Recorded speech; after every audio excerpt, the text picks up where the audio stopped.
The crystal spires of the Ethrosian palace gleamed like frozen starlight against the purple sky of the twin-mooned world.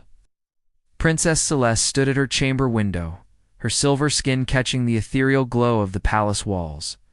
Violet eyes, inherited from generations of Ethrosian royalty, narrowed as she watched a small transport ship land in the courtyard below. Another human bodyguard. The third one this cycle. Her delicate fingers traced the ornate patterns carved into the window frame as she observed the figure emerging from the vessel. This one was different from the others, taller, broader, with an aura of controlled danger that even from this distance made her pulse quicken. Scars marked the left side of his face, telling stories of battles she could only imagine. Marcus Kane stepped onto Ethrosian soil for the first time, his gray eyes scanning the alien architecture with professional interest. The gravity was lighter here, the air thinner, but breathable. He adjusted the weight distribution of his weapons automatically, a habit from years of military service across hostile worlds. The palace steward, a tall Ethrosian with the traditional silver robes of the court, approached him with obvious reluctance. These beings had served the royal family for millennia, and their distrust of humans was barely concealed behind diplomatic courtesy. "Princess Celeste awaits you in the throne chamber," the steward announced, his melodic voice carrying undertones of disdain. "You will address her as your radiance and maintain appropriate distance at all times." Marcus nodded curtly. He had studied Ethrosian customs during the journey, understanding that this assignment was as much about diplomacy as protection. The princess had specifically requested a human guardian, though her reasons remained unclear. Most of the galaxy viewed humans as useful but unpredictable, too emotional and violent for refined society. The throne chamber was a masterpiece of crystalline architecture, walls that seemed to breathe with inner light. Princess Celeste sat upon a throne carved from a single piece of star quartz, her ethereal beauty making her appear almost goddess-like. Her silver hair flowed like liquid moonlight over her shoulders, and when she spoke, her voice carried the musical quality of her species. "So, you are Marcus Kane," she said, studying him with those remarkable violet eyes. "Your credentials? Speak of violence and warfare. Tell me, human, why should I trust my life to a creature bred for destruction?" The challenge in her tone was unmistakable. Marcus had faced this prejudice before, on other worlds. But something in her gaze suggested genuine curiosity beneath the hostility. "Your radiance," he replied evenly. "I was trained to destroy those who would harm the innocent. Whether you consider that destructive or protective depends on which side of my weapon you stand." For the first time since his arrival, Princess Celeste smiled. It was a small thing, barely visible, but Marcus caught it. This assignment, he realized, would be far more complex than he had anticipated. 3 weeks had passed since Marcus began his service to Princess Celeste, and the routine had settled into a careful dance of duty and growing curiosity. Each morning, he would escort her through the Crystal Gardens, where she conducted diplomatic meetings with various alien dignitaries. Each evening, he would stand guard outside her chambers, listening to the haunting melodies she played on her traditional Ethrosian harp. What Princess Celeste didn't know was that Marcus had been using his off-duty hours for a very different purpose. In the lower districts of the capital city, far from the gleaming spires of the palace, existed a network of forgotten tunnels where war refugees from across the galaxy had found shelter. On this particular night, Marcus made his way through the narrow passages carrying medical supplies and food rations he had purchased with his own earnings. The refugees here were outcasts from a dozen different species, survivors of conflicts that the civilized worlds preferred to ignore. There were Zalarian children whose parents had died in mining accidents, elderly Proxians displaced by territorial wars, and even a few humans who had lost everything in the border skirmishes. Marcus called a voice from the shadows. A young Zalarian female emerged, her blue-scaled skin bearing the distinctive markings of her desert homeworld. "The medicine you brought last week saved 3 of the younglings. How can we ever repay such kindness?" Marcus knelt down to her level, his scarred face softening in a way that would have surprised Princess Celeste. "You don't need to repay anything, Nira. We take care of each other." That's what makes us better than those who abandon. You, unknown to Marcus, Princess Celeste had followed him tonight. Her natural Ethrosian ability to bend light around herself made her nearly invisible as she watched from a distance. She had grown suspicious of his regular absences and expected to discover some form of treachery or personal vice. Instead, she witnessed something that challenged everything she believed about humans. She watched Marcus distribute supplies with methodical efficiency, but more importantly, she saw the genuine care in his interactions with each refugee. He remembered names, asked about specific ailments, and even helped repair a broken shelter with his own hands. This was not the behavior of a mercenary or a brute seeking personal gain. When a group of Ethrosian city guards suddenly appeared in the tunnels, Princess Celeste's heart stopped. These refugees were technically illegal residents, and the guards had orders to remove them by force if necessary. "Everyone stay calm," Marcus commanded, positioning himself between the guards and the refugees. His hand moved to his weapon, but he didn't draw it. There's no need for violence here. The lead guard, resplendent in ceremonial armor, sneered at the human. "Stand aside, alien. We have orders to clear these tunnels of unauthorized inhabitants." "I have orders to protect those who cannot protect themselves," Marcus replied steadily. "These people have nowhere else to go." Princess Celeste stepped forward, allowing the light to reveal her presence. The guards immediately dropped to one knee, shock evident on their silver faces. "Your Radiance," the lead guard stammered. "Did not know you were here? We were simply following city ordinances." "You were following orders without considering compassion," she interrupted, her musical voice carrying an edge of authority. "These refugees are under my protection now. You will escort them to the Eastern District and help them establish proper housing." After the guards departed with their new mission, Princess Celeste turned to Marcus. Her violet eyes held a mixture of confusion and something deeper that she couldn't quite identify. "Why didn't you tell me about this place?" she asked quietly. Marcus met her gaze without flinching. "Would you have believed me if I had simply told you that humans care for others without expecting reward? Sometimes actions speak louder than words, your Radiance." For the first time in her long life, Princess Celeste found herself truly seeing a human not as an alien curiosity, but as something far more dangerous to her carefully ordered world and equal. The summons arrived at dawn, delivered by a courier whose urgent manner set Marcus's combat instincts on high alert. Queen Seraphina, ruler of the Ethersian Empire, and Princess Celeste's mother, requested his immediate presence in the Star Chamber. Marcus had never seen the Queen in person, though her reputation preceded her across the galaxy.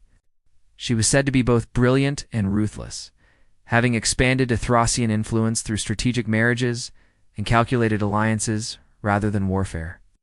As he entered the chamber, he understood why she commanded such respect.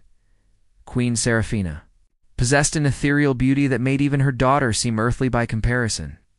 Her silver skin seemed to generate its own light, and her violet eyes held depths that suggested she could see into a person's very soul.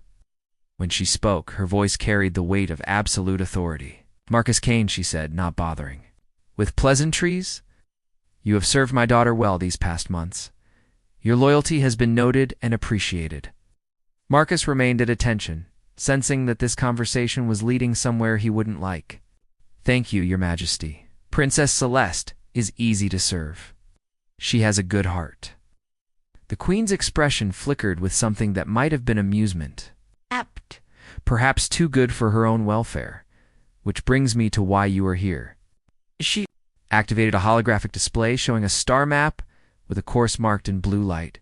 "In 3 days, you will escort Princess Celeste to the Meridian system. She is to be married to Prince Valdris of the Crystalline Confederation. This union will secure peace between our peoples for generations to come." Marcus felt something cold settle in his stomach, though he kept his expression neutral.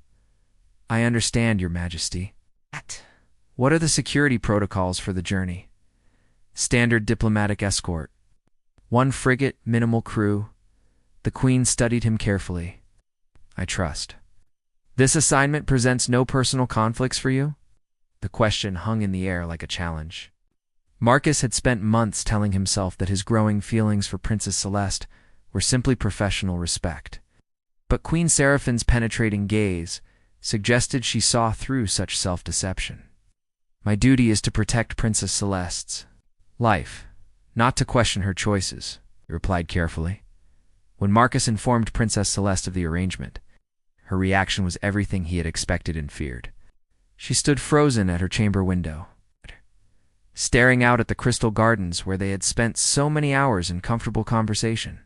"So my mother has finally made her move," she said quietly. "I knew this day would come, but I had hoped for more time." "Time for what, Your Radiance?" She turned to face him, and Marcus saw tears sparkling in her violet eyes like captured starlight. "Time to understand what I have discovered about humans, about you." The words hit Marcus like a physical blow. He had spent his entire adult life learning to compartmentalize emotions, to separate duty from desire. But Princess Celeste's admission shattered those careful barriers.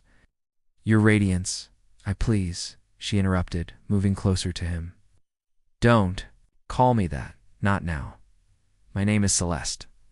They stood facing each other in the soft glow of the chamber's crystal walls, two beings from different worlds who had found something precious in each other's company.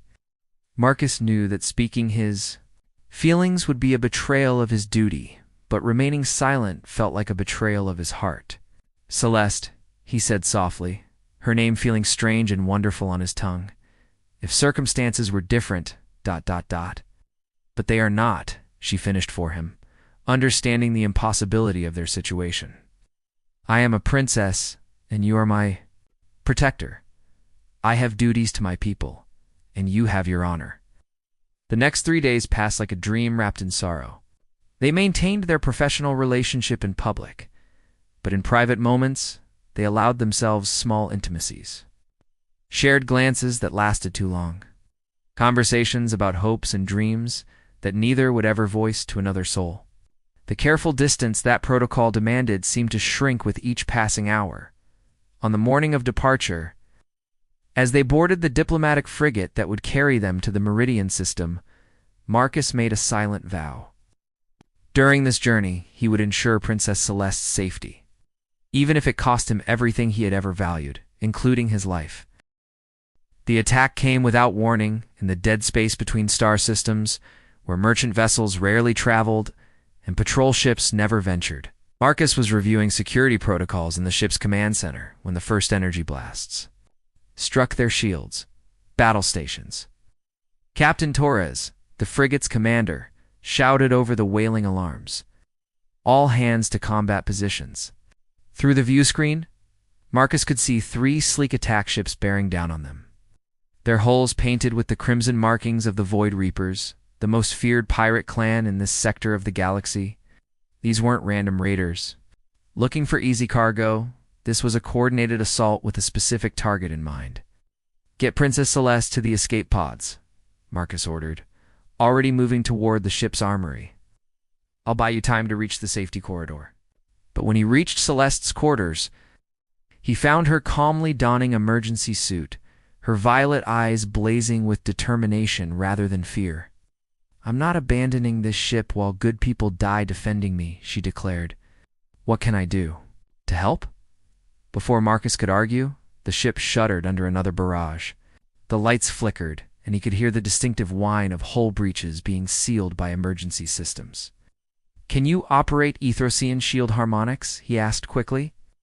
"Better than anyone on this ship." Within minutes they had established a defensive position in the engineering section, where Celeste's natural ability to interface with crystalline technology allowed her to boost their failing shields while Marcus coordinated the ship's automated defense systems. The battle was brutal and brief. The pirates had superior firepower and numbers, but Marcus's tactical experience and Celeste's technical expertise kept them alive long enough for Captain Torres to attempt a desperate gambit of hyperspace jump with damaged navigation systems. Jump went wrong. Marcus regained consciousness in a debris field, floating in an escape pod with Princess Celeste unconscious beside him. Through the pod's small viewport, he could see the twisted wreckage of their frigate scattered across several kilometers of space. They were alive, but their situation was desperate. Marcus. Celeste's voice was weak but alert as she awakened. What happened? The jump failed? We're in an uncharted system.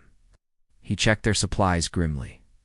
3 days of air, maybe 4 if we're careful. What he didn't tell her was that their emergency beacon was damaged, and their chances of rescue in this remote region were virtually non-existent. They were going to die together in the cold vacuum of space, and there was nothing his years of training or combat experience could do to prevent it. But Princess Celeste surprised him. As she had so many times before, "I've activated a quantum resonance signal using my personal Gamma ray," she said, her fingers dancing over controls he didn't recognize. "Every Ethrosian ship within 50 light years will receive it. I thought you were being taken against.